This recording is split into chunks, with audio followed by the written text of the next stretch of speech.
आज मैं आपके साथ 3 सूप्स की रेसिपी शेयर करूंगी। सबसे पहले हम बनाएंगे क्रीमी मशरूम सूप। ये homemade creamy mushroom soup market के क्रीमी मशरूम सूप से कई गुना ज़्यादा टेस्टी बना है। तो आइए इस सूप को बनाना शुरू करते हैं।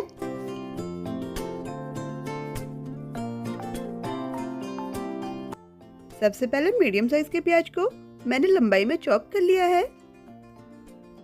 फिर 8 से 10 लहसुन की कलियां, इन्हें भी आप चॉप कर लीजिए। फिर मैंने मशरूम को भी लंबाई में चॉप कर लिया है। मशरूम वेट में 200 ग्राम है। अब कढ़ाई में मैंने 1 क्यूब बटर डाल दिया है। बटर बहुत जल्दी हीट हो जाता है, इसलिए मैं इसमें 1 टीस्पून ऑलिव ऑयल भी डाल रही हूँ। ऑयल और बटर के गर्म होने पर आप इसमें लहसुन डाल दीजिए और लहसुन को थोड़ा सा भून लीजिए और फिर आप इसमें प्याज भी डाल दीजिए। प्याज और लहसुन को आप हल्का सा कुक होने दीजिए। इन्हें हमें बहुत ज़्यादा कुक नहीं करना। जब प्याज हल्के से सॉफ्ट हो जाए तो आप इसमें कटे हुए मशरूम डाल दीजिए। फिर मशरूम को आप प्याज और लहसुन के साथ अच्छे से मिक्स करें और फिर डालें अपने टेस्ट के अकॉर्डिंग सफ़ेद नमक और फिर आप इसमें अखरोट डाल दीजिए। अखरोट यहाँ अप्रॉक्स फुल हैंड है। इस सूप में अखरोट डालने से सूप में बहुत अच्छा नटी फ्लेवर आता है, इसलिए आप इसमें अखरोट जरूर डालें। अब इसमें मैं लिड लगा रही हूँ जिससे ये मशरूम थोड़ा सॉफ्ट हो जाए। मशरूम को कुक होते हुए अप्रॉक्स 2 मिनट्स हो गए हैं। मुझे यह मशरूम थोड़ा सॉफ्ट लग रहे हैं। इसमें से 1 टीस्पून मशरूम मैं सेपरेट कर रही हूँ। इसका यूज हम आगे करेंगे। अब इस कढ़ाई के मशरूम में आप 1 टीस्पून मैदा डाल दें।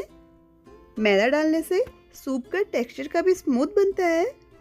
इस मैदे को हमें मशरूम के साथ 1 से 2 मिनट के लिए भून लेना है ताकि मैदे का कच्चापन चला जाए। मशरूम के साथ मैदा अच्छे से कोट हो गया है और इसे कुक होते हुए लगभग 2 मिनट हो गए हैं। अब मैं गैस की फ्लेम को बंद कर रही हूँ। ठंडा होने पर इस मशरूम को मैंने मिक्सी जार में ट्रांसफ़र कर लिया है। अब इसके साथ में आप 1/4 टीस्पून काली मिर्च पाउडर डाल दें, 1 टेबल स्पून फ्रेश क्रीम और फिर 500 ग्राम गर्म पानी। और अब आप इसका फाइन पेस्ट बना लीजिए। इस मशरूम के पेस्ट को मैंने कढ़ाई में ट्रांसफ़र कर लिया है। मिक्सी जार में पानी डाल के इस पानी को मैंने सूप में ऐड कर लिया है। इस सूप में आप 1 से 2 बॉयल आने दीजिए। सूप में बॉयल आने के बाद अब मैंने गैस की फ्लेम बंद कर दी है। ये देखिए इस सूप का टेक्सचर कितना अच्छा आया है। इस सूप को हम गर्मा गर्म सर्व करेंगे। इसके सेंटर में जो मैंने मशरूम सेपरेट किए थे उसे रख दूंगी और फिर मैंने थोड़ा सा इसे क्रीम से गार्निश कर लिया है और फिर थोड़ा सा ब्लैक पेपर स्प्रिंकल करके ये लीजिए, आपका गर्मा गर्म क्रीमी मशरूम सूप बनके रेडी है। अब बढ़ते हैं दूसरे सूप की तरफ। अब मैं स्वीट कॉर्न सूप बना रही हूँ। ठंड के सीजन में ये स्वीट कॉर्न सूप काफ़ी अच्छा लगता है। तो आइए फ्रेंड्स, कॉर्न सूप बनाना शुरू करते हैं।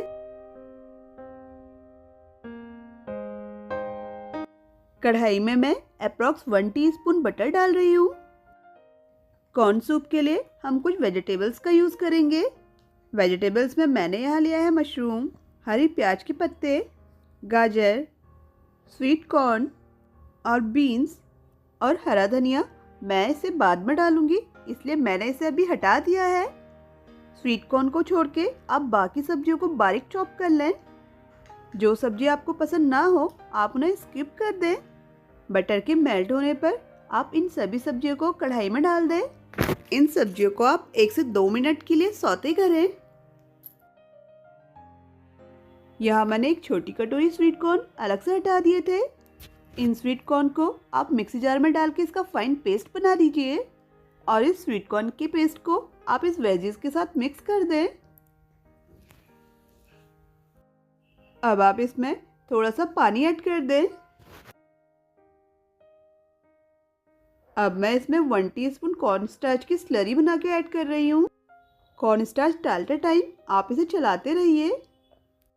फिर डालें अपने टेस्ट के अकॉर्डिंग व्हाइट सॉल्ट 1/4 टीस्पून काली मिर्च पाउडर और इन्हें आप सूप में अच्छे से मिक्स कर लीजिए। सूप में बहुत अच्छे से बॉईल आ गया है, सूप कुक हो चुका है। अब मैं इसमें थोड़ा सा हरा धनिया डाल रही हूँ और यहाँ मैंने गैस की फ्लेम बंद कर दी है। अब इस सूप को आप गर्मा गर्म सर्व कीजिए। अब तीसरे सूप की रेसिपी देख लेते हैं। तो अब हम बनाएंगे लौकी पालक का ग्रीन सूप। इसको थिक करने के लिए मैंने इसमें कोई भी कॉर्न स्टार्च का यूज़ नहीं किया है। तो इस टेस्टी से सूप को कैसे बनाया जाए, आइए चलिए देख लेते हैं।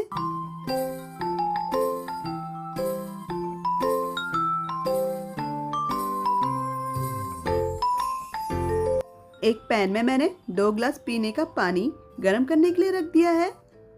इस पानी के ऊपर स्टील की छन्नी में मैंने थोड़ी सी पालक, थोड़ी सी कटी हुई लौकी और 1 कटोरी भीगी हुई मूंग की दाल रख दी है। इस भीगी हुई मूंग की दाल को मैंने 2 घंटे भीगने के लिए रख दिया था। लौकी, पालक और दाल को मैं स्टीम में कुक करूंगी।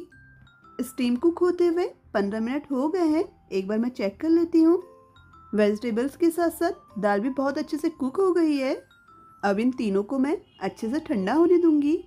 जब ये पूरी तरह से ठंडे हो जाएंगे तो इन तीनों को मिक्सी जार में डाल के मैं इसका फाइन प्योरी बना लूँगी। अब इस प्योरी को मैं एक पैन में ट्रांसफ़र कर रही हूँ।